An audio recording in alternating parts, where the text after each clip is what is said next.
Today at the shop, I am tinkering on the off-road Frontier, the 2005 Nissan Frontier, the V8 truck, VK swap.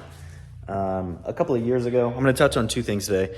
A couple of years ago, I made a video about a Titan gas tank swap. That was a goof. We were trapped in COVID, and I was going stir crazy at the time.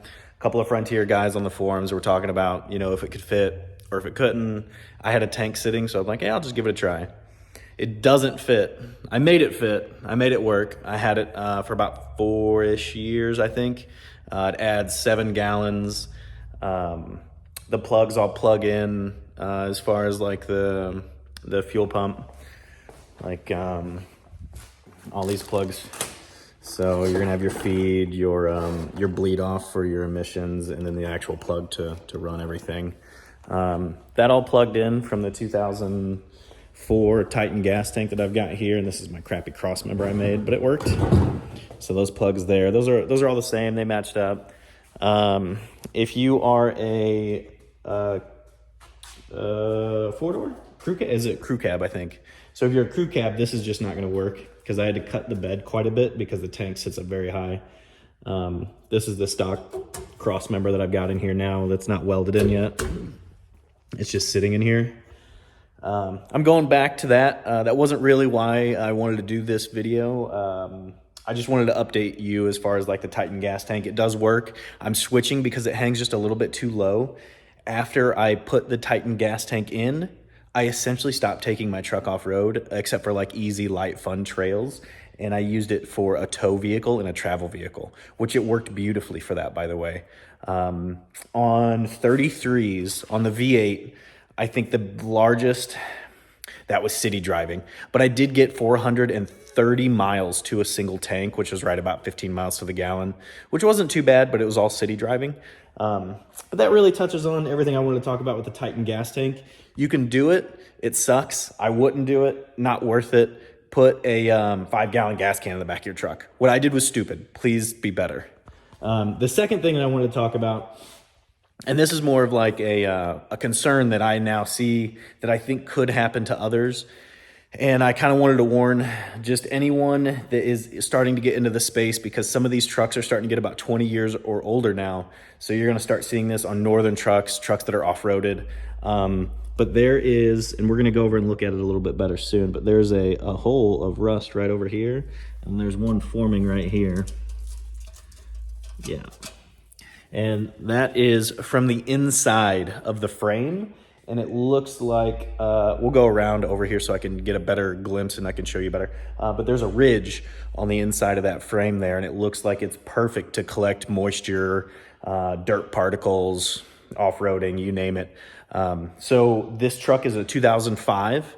It is from the St. Louis area. It has over 200,000 miles on it and a lot of off-road. So whenever I'm trying to give you like a warning, keep those things in mind, because you're not going to see this on you're not going to see this on a ton of trucks, but on certain trucks that are older, you're going to start seeing this. And especially if they're off-roaded, I think is kind of the difference here, because the way that it looks like to me of how this rust actually starts and gathers is because there's just nowhere for the moisture to go. Okay, let me get a better angle here. That's hard to tell, actually. There we go, that's better. So right inside here, my finger stops immediately because there's a ridge right here. It doesn't go anywhere. So that's where the frame's doubled over. And that just sits right inside here. You see where my finger stops. Ooh, there you go. You see where my finger stops. It doesn't go in any further.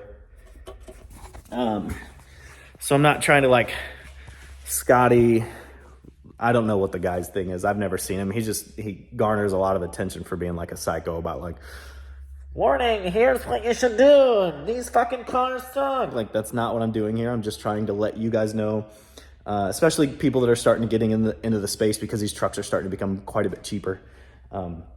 Just so you know, that's something you definitely need to look out for. If you're north, 1000% check this out, because you'd have never found it on this side over here. And if you want, we can check out how bad this is, because this is going to suck.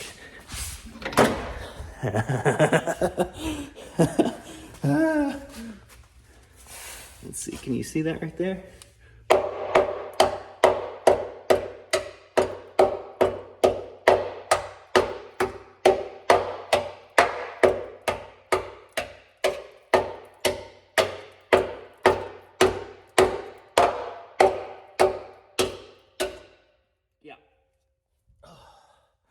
I have a lot of work to do. That took zero effort. So not really like a warning to not get or buy these trucks. Actually, whenever I saw this, there was a string of Frontiers Navaras in Mexico that had issues where they were bending. I'm wondering if it was around that area. Maybe not. The cool thing about these frames, though, is even if that rusts out completely, that's still more frame than you get on a lot of trucks, because a lot of trucks are open C-channel. So what I need to do now is I have to cut all of that out. Yeah, everything needs cut out, and then I've got to rust proof, rust protect, weld back in, recheck, rust proof, rust protect again, and then keep boogieing. But I definitely did want to warn anyone that's trying to get into these vehicles, into this space, because I think for sure I think any of these frames are going to have the similar issue, because I think they're all designed extremely similarly. However, I think Southern trucks that aren't off-roaded, and again, this is a 20-year-old truck, so 200,000 miles on it, nothing to be mad at, nothing to shake a stick at. Just a little word of caution whenever you start looking at these trucks to purchase or to modify, or if you're trying to get into one of these. Because if the gas tank's over there, you're not going to be able to see it. And I actually think the muffler on this side is going to prevent you from really seeing it either. The factory muffler is going to hug quite a bit more over there, so you're just not immediately going to see that. But on both sides, it's, that's not good. It definitely needs fixed.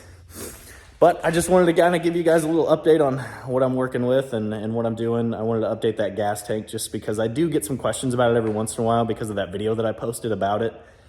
You can run it. It sucks. Don't do it. And then the rust is what I discovered while I was doing the gas tank. So I wanted to tell you guys about it. But that's all for me for now. I'm going to get to work, and hopefully I get the frame fixed and then can get the original gas tank back in, and then can decide what I'm going to do as far as my bed goes. But I haven't really made any choices yet. Keep trying to float around, maybe doing a flat bed or just the stock bed, throw it back on. But we'll see. All right. Thanks, guys.